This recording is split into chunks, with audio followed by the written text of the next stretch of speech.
ازيكم عاملين ايه؟ يوم جديد سعيد عليكم يا رب ان شاء الله. الشتاء خلاص دخل علينا كده، الجو بدأ يبقى حلو ويسقع شوية.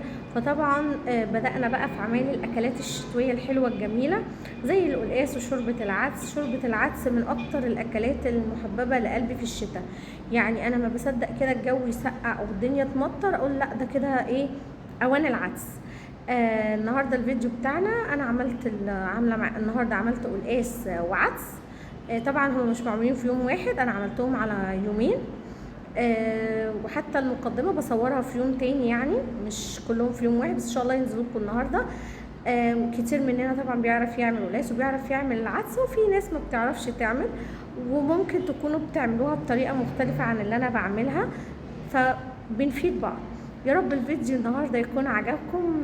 ما تنسوش تعملوا لنا لايك وشير سبسكرايب، تعليقات حلوه كتير.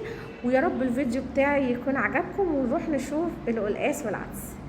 بدأت بقى هنا معايا بالقلقاس، قطعته كده مربعات. يعني بالمناسبة القلقاس ما بيتغسلش. وهيأت الشوربة وظبطت ملحها. معايا بقى هنا بصلة متقطعة صغير قوي، ونص معلقة سمنة، وكمان معايا طماطم مبشورة، يعني متشالة قشرها وبشرها في المبشرة، وعصير ليمون. وده طبعا السلق بحط عليه 3 فصوص ثوم ومعلقة زبدة. اول حاجه هشوح البصله كويس قوي، واول ما تبدا تدبل وتصفر انزل عليها بالطماطم المبشوره والملح والفلفل، واقلب فيهم كده لحد ما يتسبكوا شويه وريحتهم تطلع. بعد ما يتسبكوا، يعني انا كنت غاليه الشوربه، هبدا انزل الطماطم والبصل على الشوربه ياخدوا كده غلوتين، وبعد كده انزل عليهم بالقلقاس. عقبال ما الشوربه تغلي هبدا بقى في اعمال السلق. انا هنا السلق غسلاه ومنشفاه كويس قوي ومقطعاه، حطيت عليه 3 فصوص ثوم ومعلقه سمنه كبيره. ابدا بقى ان انا اقلبهم. بالمناسبه السلق بياخد وقت، يعني فاعمليه على مهلك. الشوربه غليت هنا، نزلت عليهم بقى بالقلقاس وهقلبهم كويس، وبعد كده انزل عليهم بعصير الليمون، اسيب اقلبهم واغطي عليها كده لحد ما يغلي. وفي نفس الوقت على عين التانية انا حاطه السلق بيتعمل على نار هاديه، ومن الوقت للتاني كده اقعد اقلب فيه لحد ما الورق ده كده كله هيدبل وهيكش كده معايا وهيبدأ ينشف. القلقاس بتاعي هنا بدأ يغلي، فهقلبه كده كويس واطفي عليه يعني لحد ما السلق يجهز.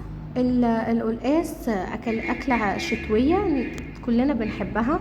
طبعا بنعمل جنبها كده شوية رز، نعمل جنبها لحمة، يعني ممكن يتاكل كده عادي، يعني مش هيقول لأ. ما هو السلق بتاعي هنا بدأ يدبل، هفضل اقلب فيه كده لحد ما لونه يغمق، واول ما التومه بتاعتي تحمر او لونها يغير يعني اطفي عليه، يعني ابقى كده هو السلق خلاص يعني جاهز. هقعد كده برضو اقلبه. انا هنا عاملاها على عين هاديه مهديه يعني النار عليها علشان ما يتحرقش بس مني. افضل اقلب فيه كده. معلش هو محتاج سياسه النفس الطويل، مش محتاج استعجال خالص. خلص هنا معايا، هركنه بقى على جنب لحد ما يبرد، وبعد كده ايه ابدا اهرسه بايد الهون، يعني افركه خالص كده واهرس الثوم كويس قوي، وبعد كده انزل عليها على الشوربه. اهم حاجه بس ان هو يتفرك كويس، والسمنه اللي كانت فيه او الماده الدهنيه اللي انا كنت عامله فيها دي انا صفيتها حطيتها على القلقاس. هنا خلاص انا كنت يعني فركته جامد او هرسته جامد. ابدا بقى انزل بيه على القلقاس بتاعي كان سخن برضو، كان لسه بيغلي، فحطيت السلق. اخدت كده كبشه شوربه عشان انزل كل اللي في الطاسه، وقلبتها برضو بالمعلقه، وبعد كده رجعته تاني الحله. وما اديتش سوا قوي للقلقاس علشان القلقاس مش من الحاجات اللي بنقعد نسويها كتير لانه بيتهري، يعني يغلي بس كده غلوتين وخلاص نطفي عليه. ما نسيبوش كتير على النار، ولو هتشيليه في الفريزر يفضل انك تطلعيه الاول يفك وبعدين تولعي عليه، وبألف هنا وشفا. نيجي بقى للاكله التانية المحببه لقلبي، وهو العدس ده بقى يعني شويه شوربه، يتاكل فته زي الفل. معايا هنا نص كيلو من العدس، بصلتين او بصله كبيره، وجزرتين، وطماطم متقطعه مربعات، وشويه توم كده زي ما انتوا شايفين. انا هنا غاسله العدس ومصفياه ومخلياه زي الفل. اول حاجه هبدا بيها ان انا اجيب الميه واحط فيها العدس والجزر والطماطم والبصل والثوم، واولع عليهم يغلوا. العدس على فكره ما بياخدش وقت خالص، وبيتعمل يعني ممكن تعمليه شوربه كده جنب اي حاجه. انا هنا كان العدس بتاعي استوى، ومعلش بقى ان انا ما جبتش البارت ده، انا هنا ضربته في الخلاط. انت ممكن تضربيه بالهاند بلندر او تضربيه في الخلاط، انا ضربته في الخلاط. خلصته هنا. معايا بقى هنا بصله بمعلقه زبده، هفضل كده اقلب فيها لحد ما تحمر.